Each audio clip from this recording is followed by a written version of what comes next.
Well, Senator, that in consideration of the capacity of the federal government to respond to such matters, there are so many questions about their response to it. I mean, yesterday, even today, there are several images about men who are perceived to be secret police. You see the kind of vehicles they use, the kind of attire they usually go about with, organizing thugs to attack peaceful protesters. I mean, these days, even this morning, you can't open my socials without, they're inundated. We are inundated with images of Nigerian flag drenched with the blood and lifeless bodies of Nigerians who they say have been shot at even up until this morning. So they ask, look, the response of the president, they say, leaves a lot to be desired, because they say, look, they had news yesterday that the president met with the Minister of Defense, with the Chief of Defense Staff, and they don't have any pointed response from the president. So one wonders, what kind of response is it then going to give that will placate or undo what has happened? Well, thank you very much. You know that the president works, one, in person, and two, through his ministers, and three, first through himself, the vice president, his ministers, advisors, and other persons. There are more of these things that he doesn't do alone. And the president doesn't come out and talk at every moment and every point in time.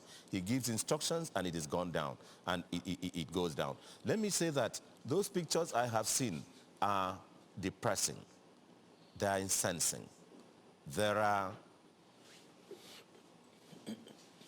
not comfortable. They are less than noble.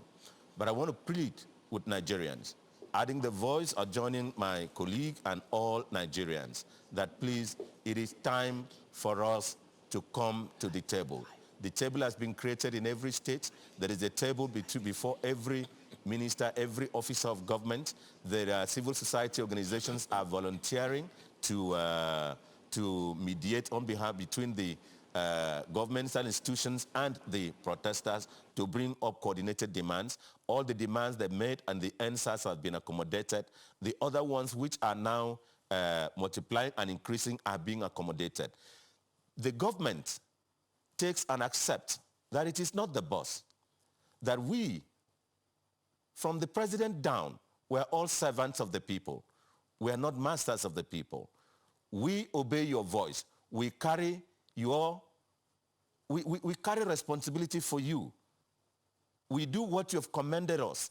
We do what you voted us to do. Anything that we do which is less than noble, please draw attention.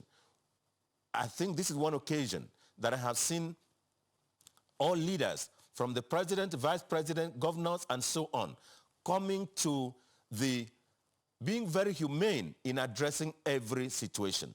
I want to assure you that within the days that come, you will see the actions that comes from the presidency, and Nigerians will be satisfied. But please, the most important thing is, let's come to the table. 2, let us obey any lawful order as to curfew. 3, let us know that while you protest, the police will be protecting you. If in the course of protecting you, other people come to want to interfere with you, in the course of them, a fight or some other thing may ensue, some danger may occur to either the security agency or to the protesters or to the anti-protesters. It is time to come to the table.